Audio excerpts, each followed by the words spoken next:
Please take your seats quickly, ladies and gentlemen. Thank you. Hello, ladies and gentlemen. Welcome to Tennis Weekly with Joel and Kim, sponsored by DownloadTennis.com. On today's Billie Jean King Cup Day 1 catch-up. Australia sinks Slovakia. Great Britain succumb to Kazakhstan. And Tennis Weekly gets a press conference shout-out.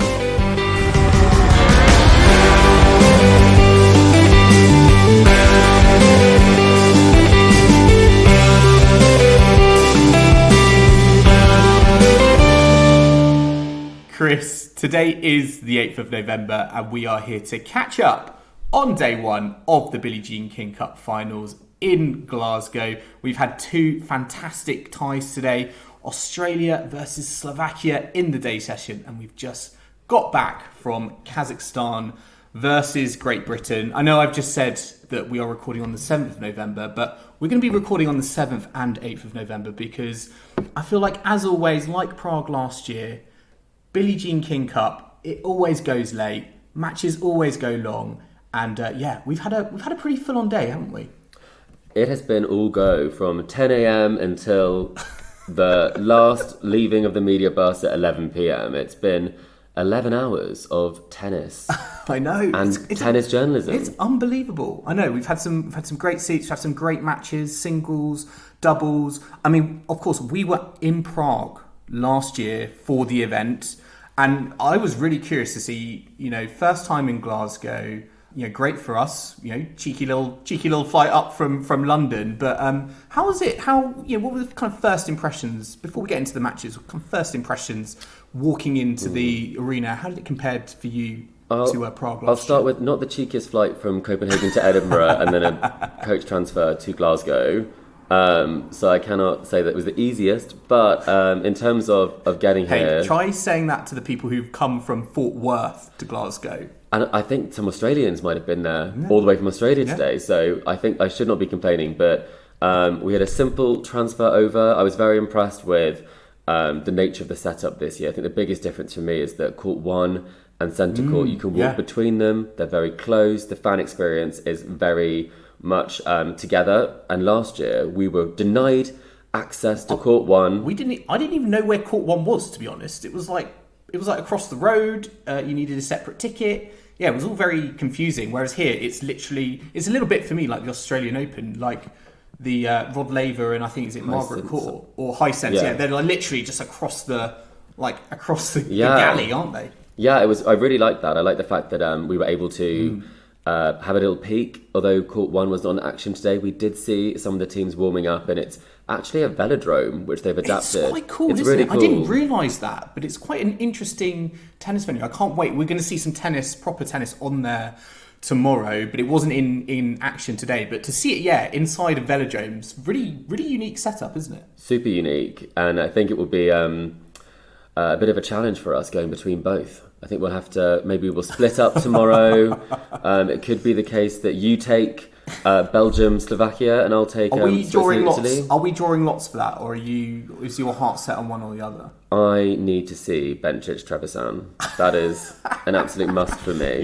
You kept talking to me earlier, or we kept debating, didn't we, about Trevisan getting to the semi-finals of the Roland Garros after making a quarter-final before. I think some people unfairly brand her. Is she the worst ever semi-finalist at a Grand Slam? You might have called her that for the quarter-final previously, so you probably have to stick to your word on that one.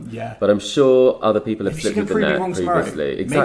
Exactly. But I mean, we did have tennis today, and we're going to get on to the first tie, Australia versus Slovakia, in a bit. But of course, we've got to start with the tie we've just had, Great Britain versus Kazakhstan. Now, unfortunately, Kazakhstan did come out winners. They won 2-1. They won both of the singles matches, so they were already kind of 2-0 up. The atmosphere, was a little bit kind of muted, not from the Kazakhstanis, but from everyone else. But it was slightly kind of disappointed kind of way to, I think, kick off GB getting there. But before we get into that, what was great was, we've been in the press conferences, we've been asking all the players, different questions about their matches. The podcast got a shout out.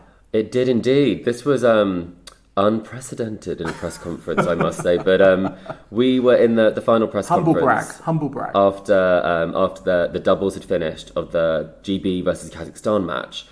And we put a question to the girls who just played, Alicia Barnett and Olivia Nicholls. And Olivia responded to the question before answering the question fully, saying, "Could you just start by saying her best friend Amy listened to the podcast and just wants to give her a shout out." So Amy, this is your shout out. Listening, I'm hoping you're listening. Exactly. Otherwise, this is all for nothing. But yeah, extra special shout out for you. Yeah, it gave us a warm, fuzzy feeling when we were asking the questions. And to be fair, I mean, let's start with Nicholls and Barnett, because they would have definitely had a warm, fuzzy feeling walking off the court. I mean, they probably would have had a warm, fuzzy feeling walking onto the court, because it was their Davis Cup, Billie Jean King Cup. The Billie Jean King Cup. Her name's on the trophy.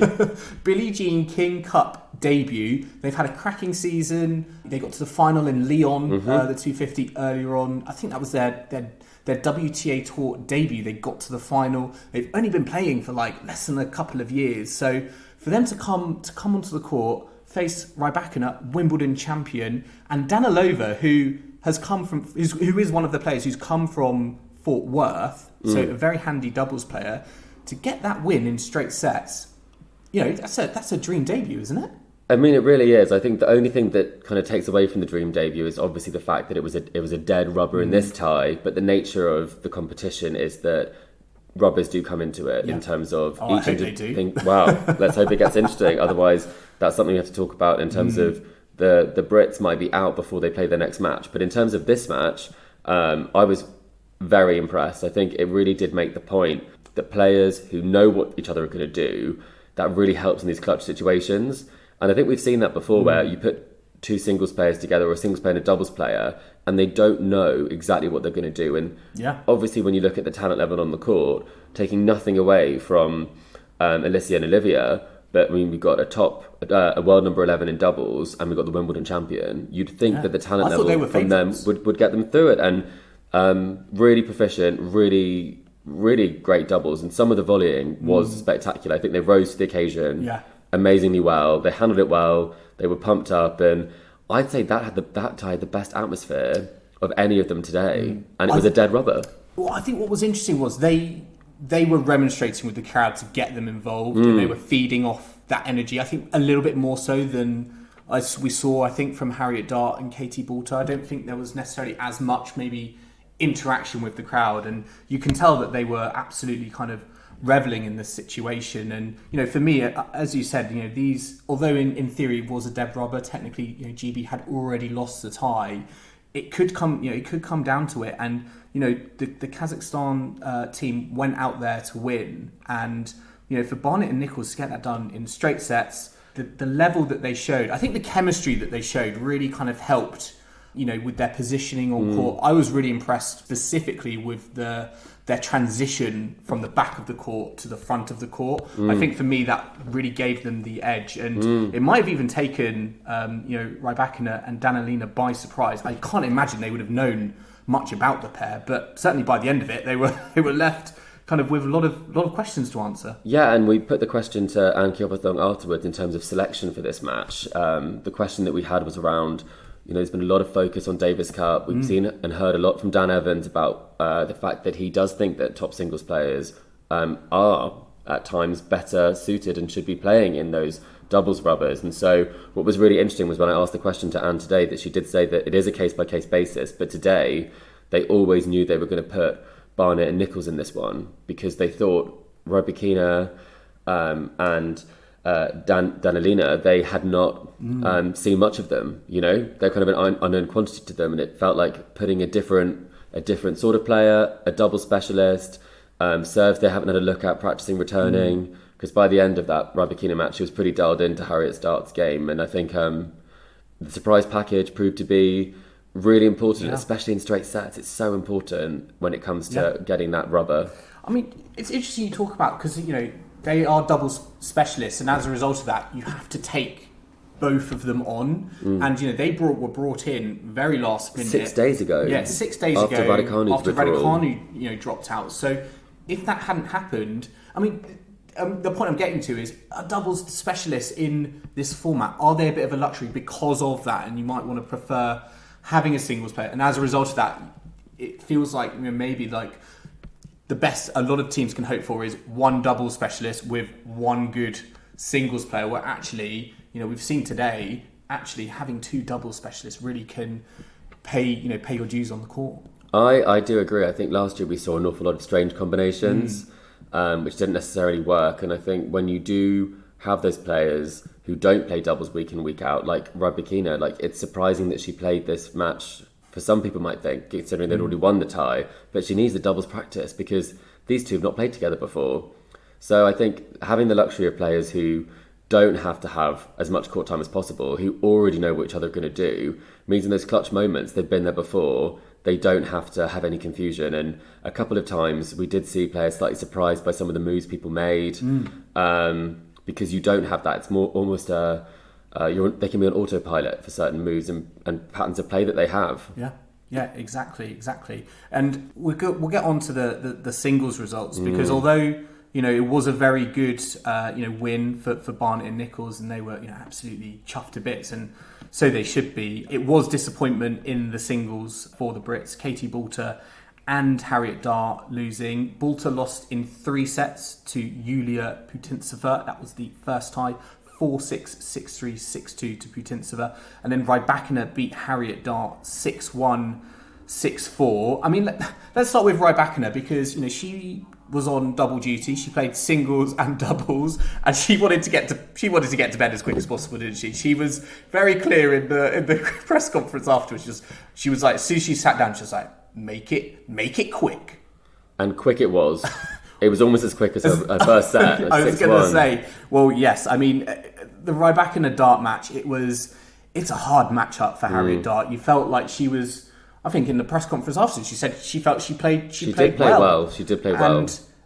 But at the same time, it was very, for Rybakina, she was able to just handle what was being thrown at her. And, for me, I think, I was speaking to you whilst, this match was going on, and I can see how Harriet Dart can put a really good performance together against someone like a Daria Kasatkina when it isn't necessarily a power game and it's more on variety and moving your player across the court, and you're getting into these kind of extended rallies. But against a player like Rybakina, Dart at times I felt like overwhelmed by the power and the aggression that Rybakina beholds. And yes, there are times when unforced errors do creep into Rybakina's game, and that is an opportunity for her opponent. But I certainly felt with this performance today, it was more like the Wimbledon champion, I think, that we saw, in those 2 weeks in the summer.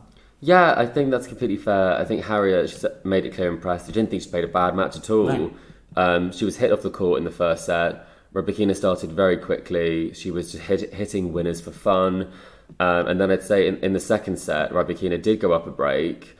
And she said that Dart played well, but she did have a loss of concentration. And I would say the 6-4 was slightly generous to Dart, because if Rybakina had kept that going, it would have been a lot quicker. But having said that, if Dart a couple of points here and there, it's very easy to see how a big hitter, if you go off the boil, it can go off the boil quite quickly. So at times in that second set, we thought maybe it would go to be a bit closer. Yeah.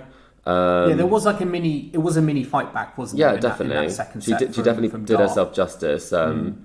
But it was more, the first match of the day was definitely more of a fight. I think if we're looking back on that tie and where there could have been an opportunity for GB to win the tie, we needed to get off on the right foot, and to an extent, we did. Katie Boulter had a great first set, winning it 6-4 against Putintseva, but then Putintseva sort of reeled her in. Boulter talked about in her press conference that Putintseva changed her tactics, and actually she was playing to her advantages a little bit more in that first set before changing it up, and it almost felt a little bit like Boulter wasn't able to adapt or really know kind of what to do, and as a result kind of Putintseva took over. But talking about that first set though, I mean, to me I was like, where has this Katie Boulter been? Because we see her, and to me she is very much a big game player. I think she rises to the occasion at Wimbledon. I still remember that match she lost to Sabalenka. I think we were both there, yeah. We were both there for it, courtside, and she played fantastic match. Naomi Osaka, that first set she won in where was it? It was Melbourne 1. Yeah. So she can put great passages of play together, and I feel like it's always the consistency that always sort of lets her down, and there's always going to be that drop that her opponent maybe senses and is waiting for that moment to pounce. Yeah, I think we have to mention she had a great grass court season again, where she had some great wins over Pliskova.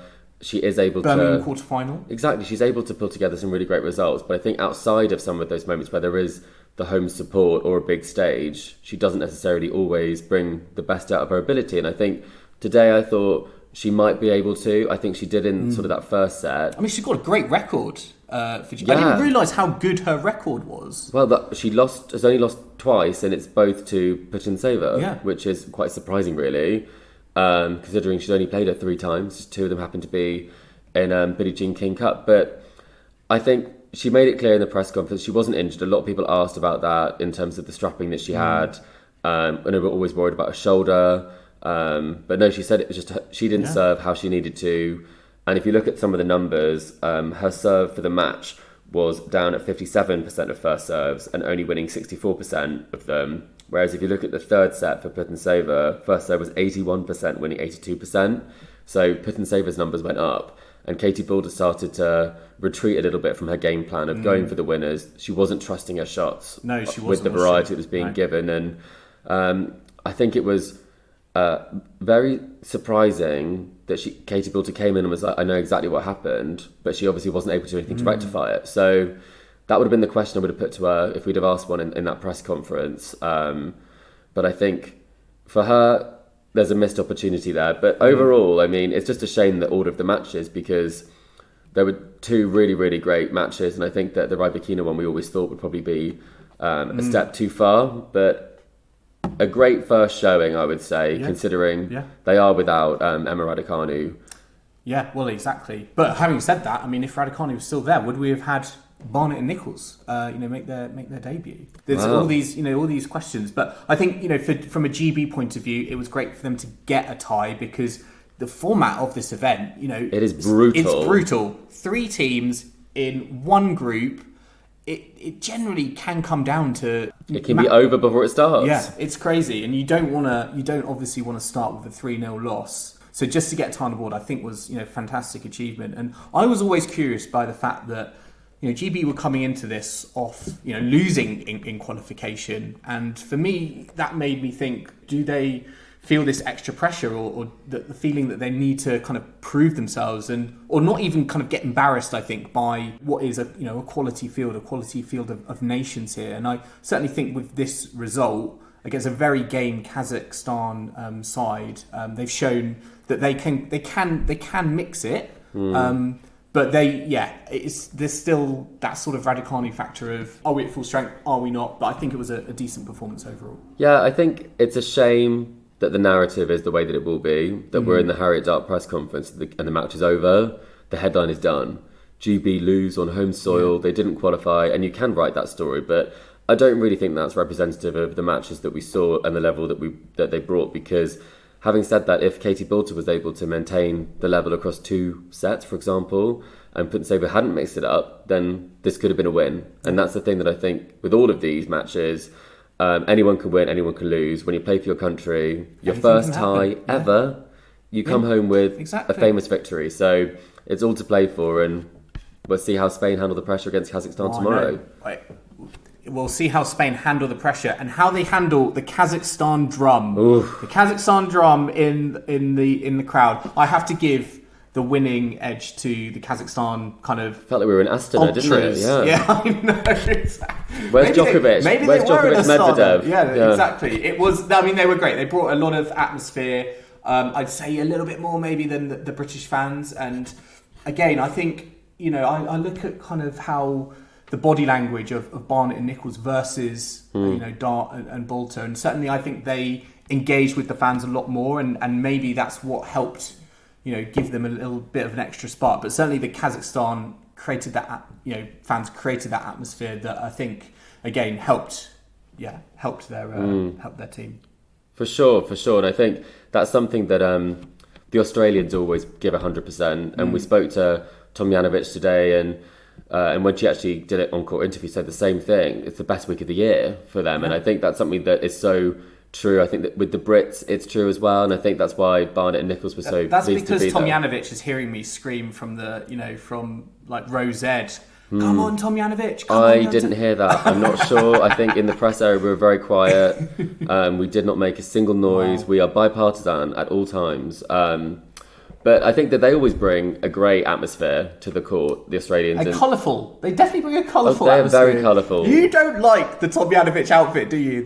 I love how they embrace the green and gold. I just think You're that not sure. if you're, I don't like an off colour. So I know what the correct colours are from the flag and what people should be wearing. Yeah. And it was a little bit of some design liberties were taken in the colour palette there. Fine. Well, it didn't affect the result for Australia because they defeated Slovakia 2-1. And again, we had 2 singles victories for Australia. Storm Sanders, and for me, a little bit of an upset against Victoria Kuzmova, 6-4, 6-3. And then we had Alya Tomjanovic, has to be said, absolutely steamroll Schmiedlova, 6-1, 6-2. Before Kuzmova and Mihalikova defeated Perez and Storm Sanders. I thought actually it could have been an Australian clean sweep because I think they're quite strong in the doubles, given, again, they've got some double specialists there who have very, very good pedigree. But yeah, what did you kind of make of Australia, and do you think they're a force to be reckoned with? Because when we were there watching, I think one of the commentators said, the number one ranked team in the world, which took me back a little bit. Is that right? That is correct. I think that might be partly because Russia are excluded from that ranking. Yes. And they have Storm Sanders in their team. They have Storm Sanders in their team, and they did win it the year, or they got to the final the year before. So they've got some good results. When it was against France, I think was that 2019, a few years ago. So they have had some good results. I think the rankings when it comes to these tournaments is almost irrelevant if your top players aren't playing, and at the time probably Ash Barty was someone who was on the card. So no, I think last year they were the underdogs. They had the same team. It was Tomjanovic and Storm Sanders. They were down Gavrilova, but Storm Sanders had a great win over Mertens last year.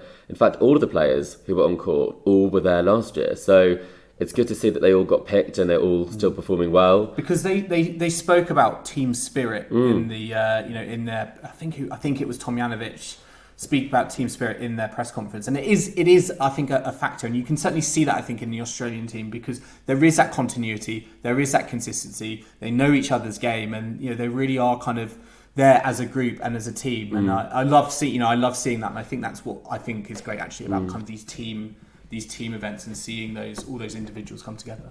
Yeah, and I think it's great for Tomjanovic after the season that she's had, a breakout season, career high ranking, 2 Grand Slam quarterfinals. And she's playing great tennis. I mean, a 6-1, 6-2. She had a really tough match last year against Sasnovich, and she wasn't the number one in the way that she is now for Australia. So being able to come out and have a bit of a statement win like this, I think is something that's really important and representative of her season, and that's great. And Storm, not the best singles experience so far this year, but put her in an Australian jersey. And I know, because Gavrilova is injured.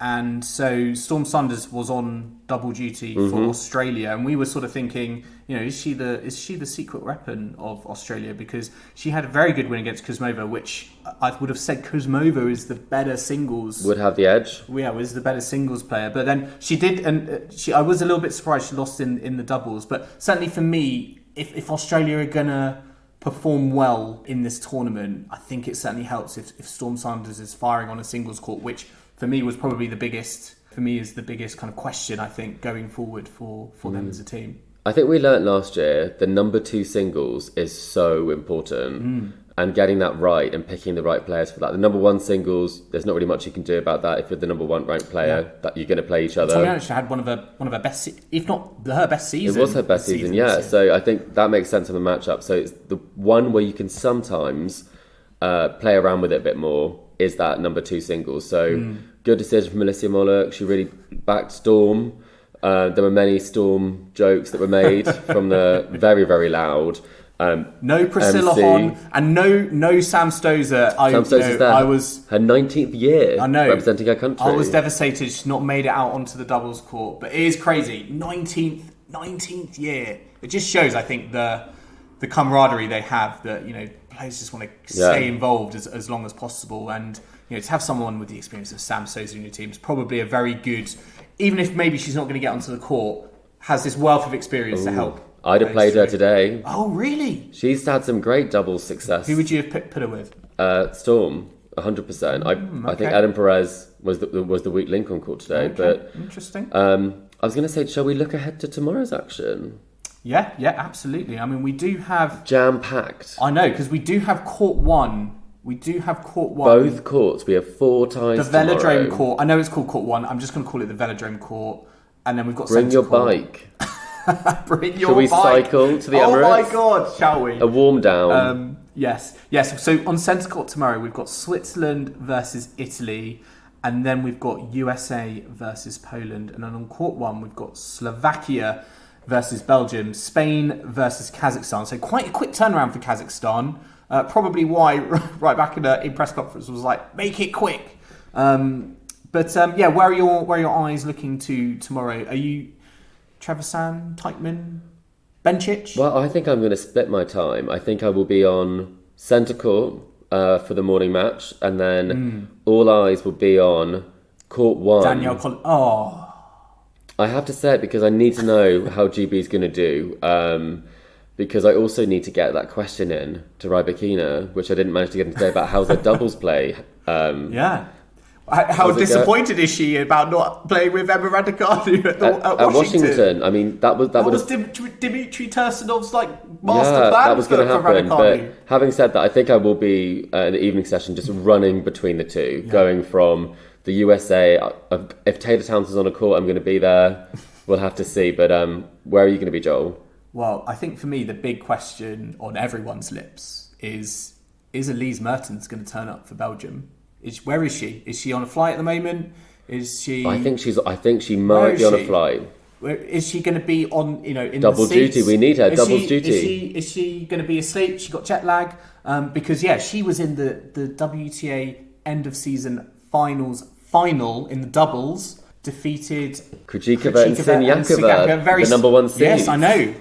In a tie break. Caught me by surprise, but she'll be riding on a massive high. But I'll be very curious to see how much she is used, given the very, very quick turnaround. I mean, Coco Gauff, I think, has already made that trip. So should see her. And she's voted as well. She said that she'd voted in the midterm.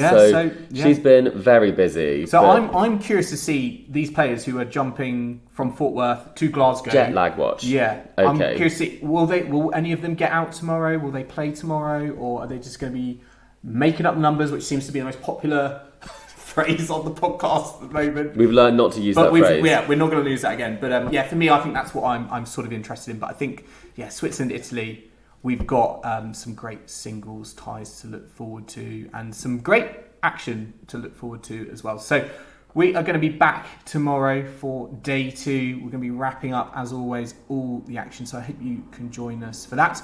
But we are going to end this catch up on day 1 of the Billie Jean King Cup finals. And I hope you can join us for our day 2 catch up, which will be out on Thursday, the 10th of November. We're going to be releasing it in the morning. We will record the night before, but we will edit and get it up in the morning. I am not that nocturnal, but I hope you can join us for that.